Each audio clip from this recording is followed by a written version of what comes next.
Hello! అందరూ ఎలా ఉన్నారు? నేనైతే బాగున్నాను. అండ్ ఈరోజు వ్లాగ్ వచ్చేసి ఇది నా బర్త్డే వ్లాగ్. థంబ్‌నెయిల్ అయితే చూసారు కదా! అనుకుందొకటి అయ్యిందొకటి. బట్ ప్రతి ఇయర్ ఇలా సింపుల్గానే చేసుకుంటా. బట్ ఈ ఇయర్ అయితే నేను అనుకోని కూడా అనుకోలేదు. నాకు ఒక పెద్ద సర్ప్రైజే వచ్చింది. యాక్చువల్లీ 2 సర్ప్రైజ్లు అనమాట నా బర్త్డే రోజు. అది నేను ఎక్స్పెక్ట్ చేయలేదు. ఏంటి ఆ సర్ప్రైజ్ అనేది మీరు చూడండి వ్లాగ్లో. అండ్ వ్లాగ్లోకి వచ్చేస్తే ఈరోజు అది నా బర్త్డే రోజు థర్స్డే అనమాట. సో నేను షిరిడి వెళ్ళొచ్చిన దగ్గర నుంచి థర్స్డే చేయడం స్టార్ట్ చేశాను. సో ప్రతి థర్స్డే కూడా నేను పూజ చేసుకుంటా బాబాకి. సో అనుకోకుండా నా బర్త్డే ఆ రోజే రావడం వల్ల నేను పూజ కూడా చేసుకుంటున్నాను అనమాట అదే.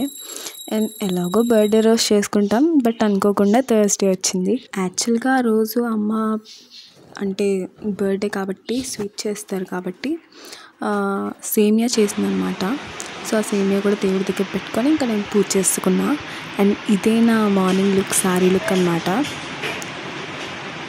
హాయ్ గాయ్స్, యాక్చువల్లీ ఈరోజు నా బర్త్డే.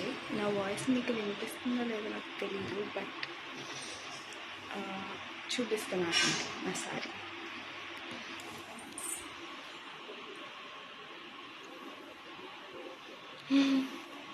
మళ్ళీ నేను చూపిస్తాను నా శారీ లుక్. అండ్ ఇదే final look. And camera on చేసి మాట్లాడడం కొంచెం కొత్తగా అనిపించింది, కానీ వాయిస్ ఓవర్ అయితే మనం ఫ్రీగానే మాట్లాడతాం కదా.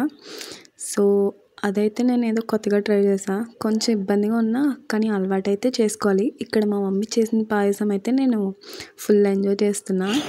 అండ్ ఆ రోజు నాకు తినాలని లేకపోయినా ఏదో ఉప్మా చేసింది కాబట్టి తిను అంటే ఏదో కొంచెం తింటున్నా అనమాట. సో దాని తర్వాత ఇంకా నా శారీ లుక్ కూడా నేను చూపిస్తాను, మీరు చూసేయండి. అండ్ ఇదే నా శారీ లుక్. నేను సింపుల్గానే కట్టుకున్నా. యాక్చువల్లీ పెద్ద హడావుడేమీ లేదు. యాక్చువల్లీ నాకు ఇలా సింపుల్గా ఉండడం చాలా ఇష్టం. అప్పుడే కొంచెం కంఫర్ట్గా ఫీల్ అవుతాను నేను. అండ్ దాని తర్వాత మేము ఇంకా ఫుడ్ ఇవ్వడానికి కూడా వెళ్తున్నాం అనమాట. ప్రతి ఇయర్ మాకు ఫుడ్ ఇచ్చే అలవాటు ఉంది. అది బర్త్డే అయినా మామూలుగా శివరాత్రి అయినా ఇచ్చే అలవాటు అనమాట. అది ఫుడ్ అనే కాదు, ఫ్రూట్స్ అన్నా కూడా ఏదన్నా ఇవ్వడం అదొక ఇష్టం. ఇలా పెద్దవాళ్ళని చూసి అదొక ప్రశాంతంగా అనిపిస్తుంది. ఈవిడికి ఎప్పుడూ ఏదో ఒకటి ఇస్తూనే ఉంటాం. ముందు చూసారు కదా, బట్ చూసిన వెంటనే ఎంత బాగా పలకరిస్తారంటే చాలా హార్ట్ ఫుల్ అయిపోద్ది అనమాట. వాళ్ళని చూస్తే, వాళ్ళ స్మైల్ చూస్తే. మనం ఇచ్చింది తక్కువే, కాకపోతే వాళ్ళ స్మైల్ అనేది చాలా ప్యూర్ అనిపిస్తుంది నాకు. సో ఇలా ఇవ్వడం చాలా నచ్చుతుంది నాకు. సో అదైన తర్వాత ఇంకా అలా ఇచ్చేసి ఇంకా మేము ఇంటికి వచ్చాం. అమ్మ అయితే పాలక్ పన్నీర్ అండ్ మష్రూమ్ కూడా వేసి చేసింది ఆ రోజు. వెజ్జే తింటాం కాబట్టి ఇంకా తినేసి ఇంక ఈవినింగ్ అయితే ఇలా రెడీ అయ్యా. ఇప్పుడు మ్యాటర్కి వస్తే మా ఫ్రెండ్స్ అయితే యాక్చువల్లీ కజిన్స్ అవుతారనమాట. నాకు అనుకోకుండా పెద్ద షాకే ఇచ్చారు.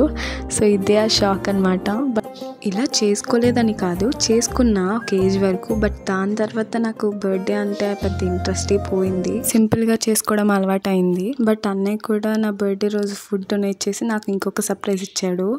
బట్ చాలా ఇయర్స్ తర్వాత మళ్ళీ ఇలా చేసుకోవడం జరిగింది. సో చాలామంది ఇంకా మిస్ అయ్యారు ఆ రోజు రావడం.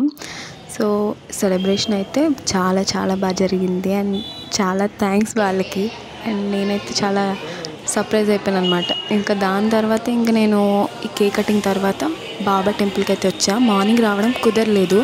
ఈవినింగ్ హారతి టైంకి వచ్చి ఇంకా హారతి ఇచ్చి నేను దర్శనం చేసుకొని కొంచెం ప్రశాంతంగా కూర్చొని ఇంకా ఇంటికైతే రిటర్న్ అయిపోయాను అనమాట. ఎన్ని సెలబ్రేషన్స్ అయినా ఇంట్లో అమ్మ, డాడీ, అన్నయ్య యాక్చువల్లీ హైదరాబాద్లో ఉన్నాడు. సో వాళ్ళతో ఇలా చిన్న సింపుల్ కేక్ కటింగ్ అయితే చాలా హ్యాపీ అనిపిస్తుంది నాకు. కానీ ఎన్ని చేసుకున్నా ఇలా ఒక చిన్న కేక్ కటింగ్ నాకు చాలా ఇష్టం. వాళ్ళు ఎంత సర్ప్రైజ్ ఇచ్చారో నేను వీళ్ళతో చేసుకున్న ప్రతిసారి నాకు చాలా హ్యాపీ ఫీల్ అవుతాను అనమాట. అండ్ ఇదే ఈ నా బర్త్డే వ్లాగ్. మీకు కనుక నచ్చితే లైక్ చేయండి అండ్ షేర్ చేయండి అండ్ సబ్స్క్రైబ్ చేయండి.